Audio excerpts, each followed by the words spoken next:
اعوذ باللہ من الشیطان الرجیم، بسم اللہ الرحمن الرحیم۔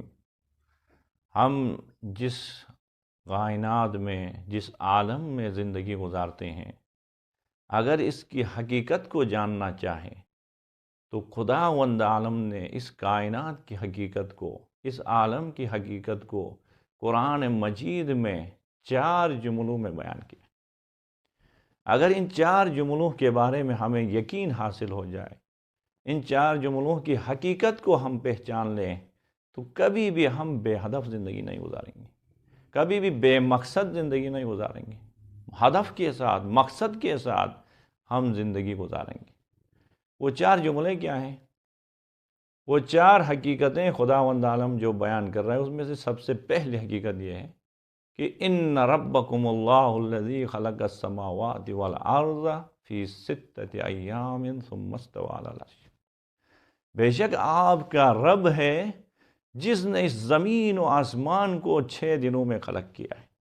پہلی حقیقت یہ ہے عزیزان کہ اس کائنات کو ہمارے خالق نے خلق کیا ہے، خدا نے خلق کیا ہے۔ یہ کائنات خود بخود وجود میں نہیں آئی بلکہ رب العالمین نے اس کو خلق کیا ہے۔ دوسری حقیقت یہ ہے کہ الذی احسن کل شیء خلق وبدأ خلق الانسان من طین۔ یہ جو کائنات خالق نے خلق کیا ہے، اس میں ہر چیز کو خدا نے احسن خلق کیا ہے، بہترین خلق کیا ہے۔ یعنی جس کائنات میں، جس عالم میں ہم زندگی گزارتے ہیں، اس سے اچھی کائنات ممکن ہی نہیں تھی جس کو بنا جائے۔ یعنی سب سے بہترین عالم خداوند عالم نے خلق کیا۔ اس سے اگر بہتر ہو سکتی تھی تو خداوند عالم خلق کرتے۔ یعنی اس کائنات میں یہی طاقت و توانائی تھی جس کو خالق نے خلق کیا ہے۔ الذی احسن کل شیء خلق۔ بس دوسری حقیقت اس کائنات کے بارے میں ہے کہ اس کائنات میں، اس عالم میں ہر چیز سب سے بہتر ہے۔ تیسری حقیقت اس عالم کی، اس کائنات کی ہے کہ خداوند عالم فرماتے ہیں هو الذی خلق لکم ما فی الارض جمیعا ثم استوی علی العرش۔ وہ خالق، وہ خدا وہ ہے جس نے خلق لکم ما فی الارض جمیعا، اس زمین پہ، اس کائنات پہ جو کچھ ہے اس کو خلق کیا انسان کے لیے۔ یہ تیسری حقیقت ہے۔ پہلی حقیقت ہر چیز کو خدا نے خلق کیا۔ دوسری حقیقت یہ کہ ہر چیز کو خدا نے بہترین خلق کیا۔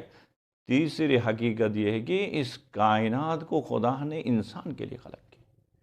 اور صرف یہاں تک نہیں، اب چوتھی حقیقت یہ ہے کہ خداوند عالم فرماتا ہے هو الذی سخر لکم ما فی السماوات وما فی الارض جمیعا منہ ان فی ذلک لآیات لقوم یتفکرون۔ وہ خدا وہ ہے جس نے زمین و آسمان کی ہر چیز کو، ہر شے کو انسان کے کنٹرول میں دیا ہے، انسان کے اختیار میں دیا ہے۔ سخر لکم ما فی السماوات وما فی الارض، یعنی آپ کے سامنے مسخر کیا ہے، آپ کی تابعداری میں دیا ہے زمین و آسمان کی ہر چیز کو۔ عزیزان، انسان کا کتنا مقام ہے۔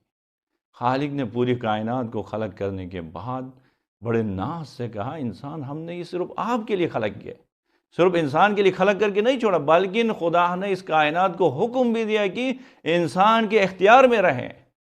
سخر لکم یعنی انسان کے سامنے مسخر کیا، انسان کے کنٹرول میں، انسان کے اختیار میں دیا۔ اب اگر انسان خدائی بن کے، خدا کے بتائے ہوئے حدود کے خیال رکھ کے زندگی گزارے گا تو یہ کائنات انسان کی ہے۔ صرف کائنات تو چھوڑیں، یہ جو دنیا میں جو نظر آنے والے اشیاء تو چھوڑیں، جو نظر نہ آنے والے اشیاء ہیں، فرشتے بھی خدا نے انسان کے اختیار میں دیا ہے، جنات بھی انسان کے اختیار میں ہوتے ہیں۔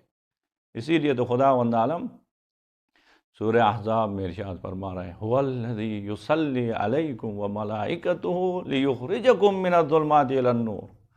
وہ خدا وہ ہے جو صبح و شام اے انسان آپ پہ درود بھیجتا ہے۔ دیکھیں انسان کا مقام، ہر چیز کو خدا نے انسان کے لیے خلق کر کے، پھر خداوند عالم فرماتے ہیں کہ خدا بھی انسان کو صبح و شام درود بھیجتا ہے، انسان کو اپنے رحمتوں سے نوازتا ہے۔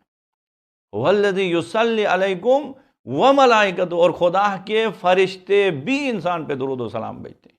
یعنی صبح و شام خدا کے فرشتے انسان کی خدمت کے لیے حاضر ہیں۔ خداوند عالم کی رحمتیں اور برکتیں انسان تک پہنچانے کے لیے صبح و شام خدا کے فرشتے حاضر ہیں۔ بس انسان یہ سارے عظمتیں خدا نے آپ کو دیا ہے۔ اسی لیے تو خداوند عالم قرآن مجید میں فرماتا ہے یا ایھا الانسان ما غرک بربک الکریم، اے انسان آپ کو کیا ہوا ہے، کس بات نے آپ کو اپنے کریم پروردگار کے مقابلے میں دھوکے میں ڈال دیا ہے؟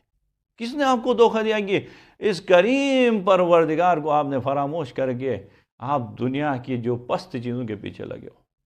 کائنات کو خدا نے آپ کے لیے خلق کیا ہے، فرشتے آپ پہ درود بھیجتے ہیں، خدا آپ پہ درود بھیجتا ہے، اپنے اس مقام اور عظمت کو چھوڑ کے آپ کیوں پستی کی طرف جا رہا ہوں؟ خداوند عالم ہم سب کو دنیا و آخرت کی حقیقت کو سمجھ کے عمل کرنے کی توفیق نصیب فرمائے۔